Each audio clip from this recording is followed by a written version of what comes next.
देशाचे गृहमंत्री अमित शाह यांनी ज्या पद्धतीने भारतरत्न परमपूज्य डॉक्टर बाबासाहेब आंबेडकरांच्या बाबतीत जे काही लोकसभेमध्ये राज्यसभेमध्ये जे काही वक्तव्य केलं त्या वक्तव्याचा निषेध व्यक्त करण्यासाठी संपूर्ण जगामध्ये देशामध्ये त्या ठिकाणी आंदोलन चालू आहे.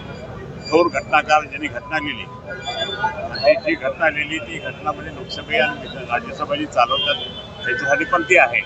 पण त्या ठिकाणी त्यांनी ज्या पद्धतीने अमित शाह यांनी त्यांचा असं बोलून घोर अपमानच केला त्या अपमानाच्या निषेधात शिवसेना संभाजीनगरच्या वतीने आम्ही सर्वजण त्या ठिकाणी याचा निषेध व्यक्त करतो आहोत. अमित शहाचा संपूर्ण महाराष्ट्रामध्ये शिवसेनेचं हे आंदोलन सगळ्या ठिकाणी चालू आहे आणि म्हणून मी या ठिकाणी सांगेल की अमित शाह यांनी माफी मागितली पाहिजे, राजीनामा दिला पाहिजे.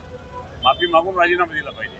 त्याचं कारण असं आहे की थोर घटनाकार परमपूज्य डॉक्टर बाबासाहेब आंबेडकरांनी ज्या पद्धतीने आज बद्धदलित गोरगरीब जनता संपूर्ण हिंदुस्थानातील नागरिक सर्व धर्मीयांना जी घटना लिहिली त्या घटनेचाच हा अपमान झालेला आहे, संविधानाचा अपमान झालेला आहे. आणि म्हणून या कोणत्याही परिस्थितीमध्ये म्हणजे मला एक समजत नाही की संघ परिवाराला हे कसं आवडलं याने असं बोलावं. आज स्वतः त्या ठिकाणी संघ परिवाराचे प्रमुख यांनी सुद्धा घोषणा केली आणि म्हणून आज प्रधानमंत्री असतील किंवा गृहमंत्री असतील यांना त्या ठिकाणी परमपूज्य डॉक्टर बाबासाहेब आंबेडकरांच्या बाबतीत ज्यावेळेस यूज करायचं त्यावेळेस यूज करतात.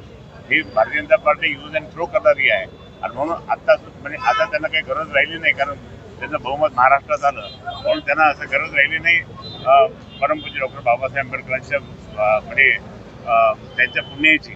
आणि म्हणून आम्ही सर्वजण या ठिकाणी हे निषेध व्यक्त करतो आणि निषेध व्यक्त करून त्या ठिकाणी आम्ही महाराष्ट्र सरकारच्या मार्फत केंद्र सरकारला आम्ही त्या ठिकाणी हे सांगू की कोणत्याही परिस्थितीमध्ये आता बस झालं, जे काही वाटेल तसं त्या ठिकाणी वागणं हे बरोबर नाही आहे. आत्ताच आमचे बरेच कार्यकर्त्यांनी काय काय घोषणा दिल्या आपण पाहिलं असेल. आम्ही काय पुतळा बितळा जाळत नाही, कशाला पुतळा जाऊन त्याचं महत्त्व वाढवायचं किंवा आम्ही त्या ठिकाणी त्याला जोडे पण मारत नाही, आता शब्दांनी जोडे मारायचे. आणि म्हणून मी या ठिकाणी स्पष्टपणे सांगतो की आज शिवसेना पक्षप्रमुख माननीय उद्धव साहेबांनी कालच भूमिका मांडली, माननीय आदित्य साहेबांनी सुद्धा काल भूमिका मांडली. त्यांनी सुद्धा निळी टोपी घालून त्या ठिकाणी आंदोलन केलं विधान भवनामध्ये. आणि म्हणून आज संपूर्ण महाराष्ट्रामध्ये शिवसेनेचं उद्धव बाळासाहेब ठाकरे गटाचं त्या ठिकाणी आंदोलन चालू आहे.